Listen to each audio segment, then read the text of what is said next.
यीशु प्रभु के नाम में हमारे सभी मसीह भाई बहनों को जय मसीह की। परमेश्वर का धन्यवाद है।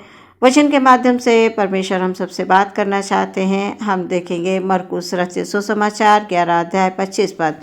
यहाँ पर इस प्रकार से लिखा हुआ है, और जब कभी तुम खड़े हुए प्रार्थना करते हो तो यदि तुम्हारे मन में किसी की ओर से कुछ विरोध हो तो क्षमा करो, इसलिए कि तुम्हारा स्वर्गीय पिता भी तुम्हारे अपराध क्षमा करे।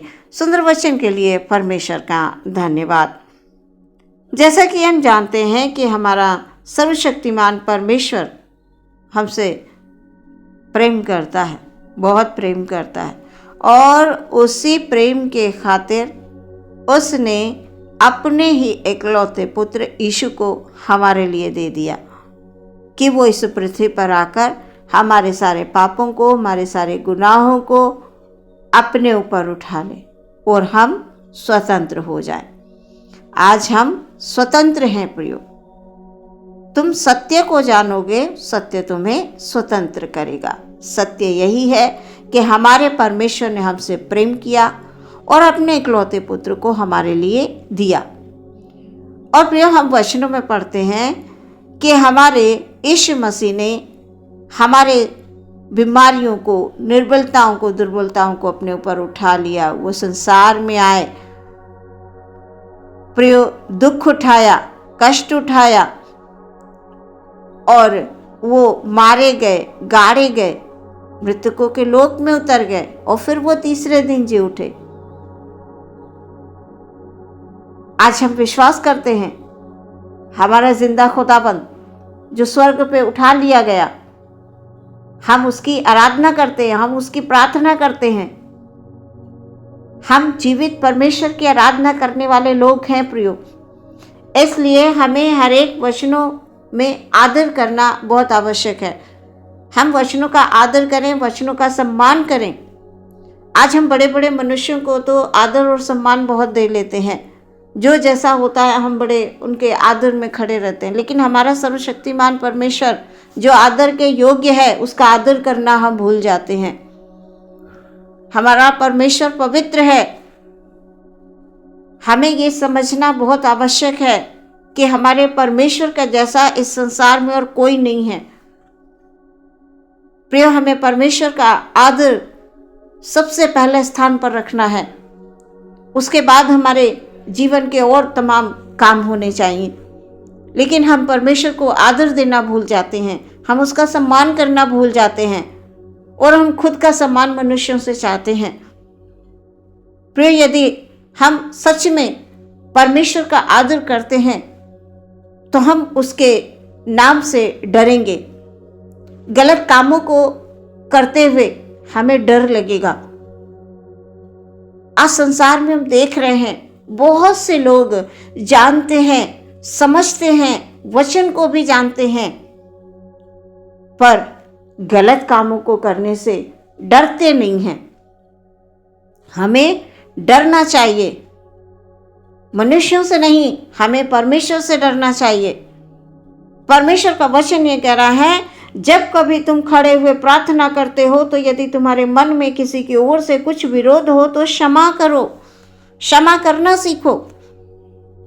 तुम चाहते हो कि जो मुझसे गुनाह हुए हैं वो क्षमा हो जाए, मुझसे गलती हुई है तो मुझे क्षमा मिल जाए। परमेश्वर ने हमारे सारे पापों को क्षमा कर दिया है, और धन्य वो लोग हैं जिनके पाप ढांपे गए, जिन्हें परमेश्वर ने क्षमा कर दिया। प्रियो, विश्वास रखना बहुत आवश्यक है। यीशु मसीह के विषय में हम पढ़ते हैं कि इस संसार में रहकर उन्होंने अद्भुत अद्भुत काम किए, स्वर्ग राज्य की शिक्षा दी, नम्र बनकर रहे, दीन बनकर रहे। क्या आज हम वाकई नम्र और दीन हैं इस पृथ्वी पर? हमें ये विचार करना है प्रियो। परमेश्वर हमसे प्रेम करते हैं। परमेश्वर प्रेम है, इसलिए वो हम सबसे चाहता है कि हम भी वैसे ही बने।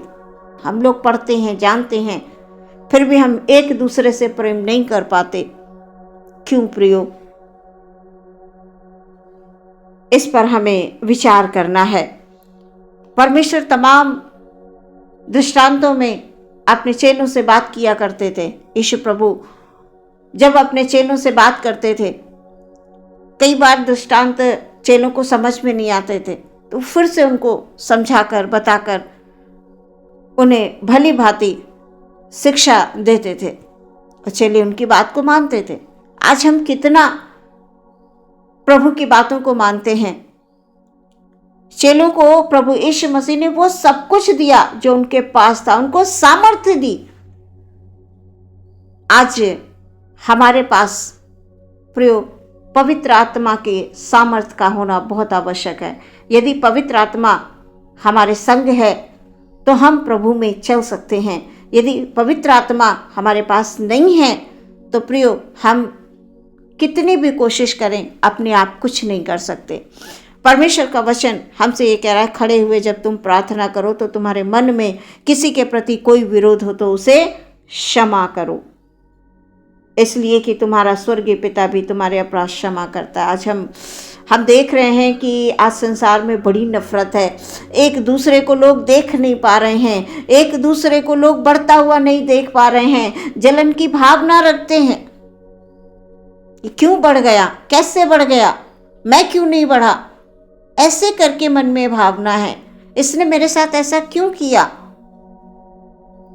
प्रियो, ये बहुत सारे प्रश्न हमारे हृदय में चलते हैं और हम जब परमेश्वर में हैं तो प्रियो हमें क्षमा करना बहुत आवश्यक है। परमेश्वर ने हमारे पापों को क्षमा किया है। वचन के अनुसार जब तुम प्रार्थना करो, बड़ी बड़ी हम प्रार्थनाएं कर लेते हैं, परमेश्वर हमारी सुनता है, हमारे सुनकर हमें आशीषित करता है। आज हमारे पास जो कुछ भी है वो परमेश्वर का दिया हुआ है, हम इस पे घमंड कतई ना करें। कतई हमारे मन में अहंकार नहीं होना चाहिए। प्रियो, आज अगर हम अच्छे स्थान पर बैठे हैं तो ये परमेश्वर की दया है, ये परमेश्वर का प्रेम है।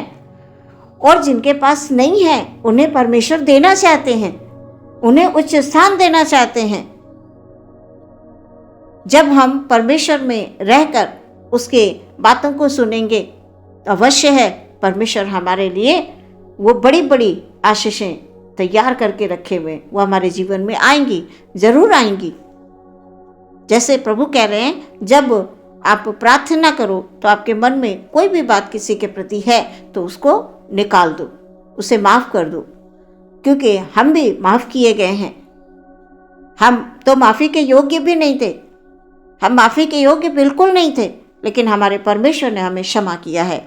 इसलिए प्रियो, कभी भी किसी के प्रति अपने मन में कोई भी बात ना रखें, क्योंकि आप सही हैं, आप परमेश्वर के डर और भय में चल रहे हैं तो निश्चय ही परमेश्वर आपके साथ है।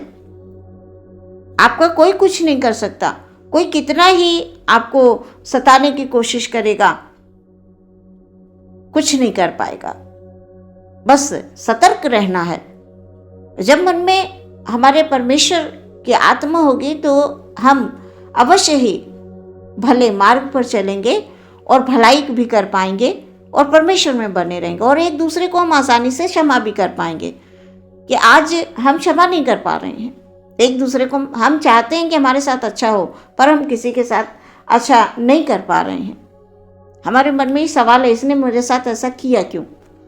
तो इन सवालों को छोड़ दें, परमेश्वर के वचन पर ध्यान धरें, क्योंकि परमेश्वर का वचन आपसे ये कह रहा है कि जब तुम प्रार्थना करो तो तुम्हारे मन में किसी की ओर से कुछ विरोध है तो उसे क्षमा कर दो। ये सोचकर क्षमा करो। मन में तुरंत आपके वचन आना बहुत जरूरी है। ये सोच के कि परमेश्वर ने मेरे अपराधों को क्षमा कर दिया, बस इतना जब आप सोच लेंगे तो आप बड़ी आसानी से दूसरों को क्षमा कर पाएंगे। आज के वचन के द्वारा परमेश्वर आपको आशीष दे। आमीन। हम प्रार्थना करेंगे। धन्यवाद धन्यवाद धन्यवाद धन्यवाद पिता परमेश्वर। Hallelujah hallelujah hallelujah hallelujah. जीवते परमेश्वर की जय हो। हालेलुया। सचमुच परमेश्वर पिता वचन के अनुसार प्रभु, हालेलुया हालेलुया, जब हम प्रार्थना करें खुदावंद, हालेलुया, तो हमारे मन में किसी के प्रति कोई भी विरोध हो तो पिता हम उन्हें क्षमा करें, क्योंकि हमारे स्वर्गीय पिता ने हमारे सारे पापों को क्षमा कर दिया। सचमुच परमेश्वर, हालेलुया हालेलुया। हमारे पाप ऐसे हैं कि हम क्षमा के योग्य नहीं थे, फिर भी हमारे परमेश्वर ने हमसे प्रेम किया, हमारे सारे गुनाहों को क्षमा कर दिया। इसलिए प्रभु हम प्रार्थना करते हैं पिता, हालेलुया हालेलुया। हमारे भाई बहन के जीवन में यदि कोई ऐसा है खुदावन, किसी भी प्रकार का कोई विरोध है प्रभु जी, हालेलुया हालेलुया, उनके जीवन से इन बातों को दूर कर दें परमेश्वर पिता, हालेलुया हालेलुया। सब आपस में एक दूसरे से प्रेम करें खुदाबंद, हालेलुया हालेलुया हालेलुया। प्रेम के सूत्र में बंध कर परमेश्वर पिता, हालेलुया, वो आगे बढ़ते जाएं, तेरी आज्ञाओं का पालन करने वाले बन सकेंगे पिता परमेश्वर, हालेलुया हालेलुया हालेलुया। क्योंकि शैतान गड़बड़ियों को डालता है, शैतान मन के विचारों को गंदा कर देता है, लेकिन परमेश्वर प्रभु, जो लोग प्रभु तेरा भय मानते हैं, तुझसे प्रार्थना करते हैं, तो वो धन्य है परमेश्वर, हालेलुया। धन्य है वो लोग परमेश्वर जिनके मन नम्र हैं, जिनके मन दीन है, हालेलुया हालेलुया। और तू हमसे यही चाहता है कि हम मन के दीन और नम्र बनकर इस संसार में रहें प्रभु। हमारे हर एक भाई बहन पर परमेश्वर पिता, हालेलुया हालेलुया, तेरी दया तेरी करुणा, हालेलुया, बनी रहे, हालेलुया। हम एक दूसरे को क्षमा करने वाले बन सकें, हालेलुया। प्रार्थना करते हैं खुदावन भाई बहन पर परमेश्वर पिता, हालेलुया हालेलुया, तेरी करुणा हालेलुया बनी है और हमेशा बनी रहेगी, हालेलुया हालेलुया। यीशु के नाम से प्रार्थना मांगते हैं, सुने और ग्रहण करें पिता, आमीन।